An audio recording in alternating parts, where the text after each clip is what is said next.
Yulia, I wanted to ask you about the Arab Spring and the Occupy movement and all these youth uprisings that are happening. What do you interpret it as? A whole entire generation of young people who, are disillusioned and can see through all the lies and the corruption, and they're sick of it. They're just sick of it. Watching history repeat itself over and over again, and the grown-ups, supposed grown-ups, making the same mistakes over and over again. Right. And I think they're tired of it. They're tired of seeing images of children starving to death. They're tired of war. They're tired of, I think we've got very intelligent, young, in a wave of young people in this generation, sort of very alert, very aware, very informed. And that's also down to the internet, this new intellect that's, sort of sweeping the world, this new level of consciousness and awareness and hunger for truth and information, people who want to educate themselves. Yeah. This discovery of internet is, because the bugs caught me, and I'm not even the youth, I'm older obviously, but the bugs caught me. I want to learn, I want to know, I'm hungry for information, and it's all out there to be had, so as long as they don't take it away from us. Right. So this is why this case with Julian's so important, because what Julian's done is used that information highway to say, look, I think this what's going on here is terrible and wrong and inhumane, and I want to share it with the world and see what everybody else thinks. What they're going to silence him, shut him up, kill him, send him to Guantanamo Bay. What does that say for the freedom of everybody else? All these young people who have access to all that information are angry, they're upset.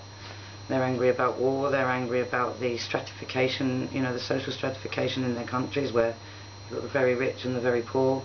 The very rich want to shut Julian up. Because they're making a lot of money from these wars, and they're robbing oil from nations, and they're trapping nations in poverty to commit their crimes so they can line their own pockets. And maybe we in the West don't want to be part of those crimes. I don't want to contribute to war and killing people. But you're kind of forced to, paying your taxes, or whatever you buy is oil. A bottle of water, the plastic bottle is oil. The TV, the laptop, exactly. So you're contributing. You running your car, you're contributing. People are getting angry. They don't want to contribute to dirty wars anymore and to crime. Right. They want it to stop, but they want people to listen to them.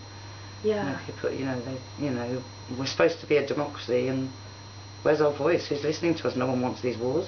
The British people don't want these wars. We've got nothing against Muslims or Iraq or Iran or Afghanistan, or they're not threatening me or my family. Right.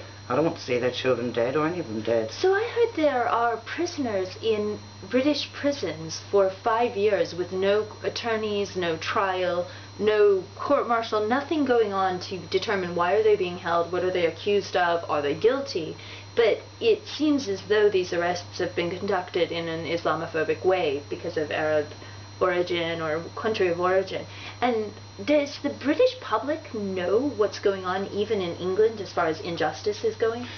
I don't think so, no, because I think they're brainwashed by the TV, the same as, it's like people think of the word terrorist, they think of a Muslim.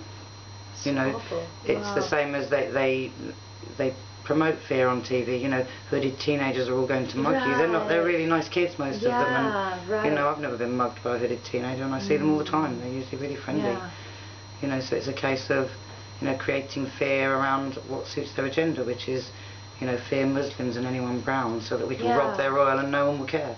Because they're bad terrorists, so they deserve it. Or I think that's what they try to create cycle with their of hatred and sick racism propaganda, and it's really scary. How do you think that will affect Julian Assange of WikiLeaks' case regarding his expose of Guantanamo and a lot of toxic dumping in Africa? He always seems to be there for the little guy who's being crushed by this imperialist system and censorship system.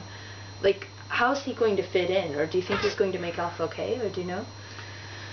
Well, I hope he does make off okay, but it's really hard to say how it's going to go, because part of me has that faith that England's not going to let this happen. Do you know? How can they? It's just so morally and legally wrong.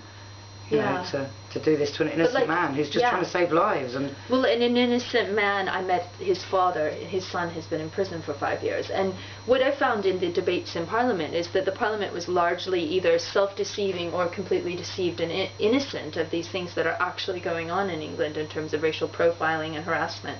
And I felt like, wow, like, are you guys doing some cover-up work for these crimes of your empire, or are you truly this?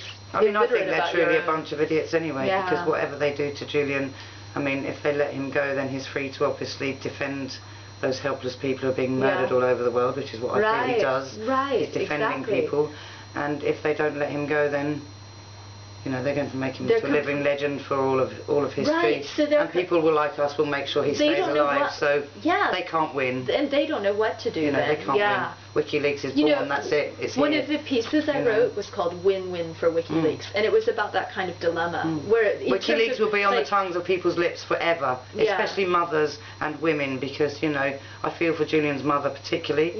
You know, and I feel for Julian because, you know, I am a mother, and, you know, I don't like to see people's sons, you know, wrongly locked in cages because they're defending other mothers' children. Right. You know? Yeah. You know, there's kids in that truck. Yeah. You know, he's defending those children. Yeah.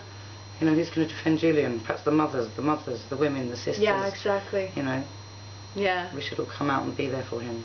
Yeah. Thank you so much. You're welcome.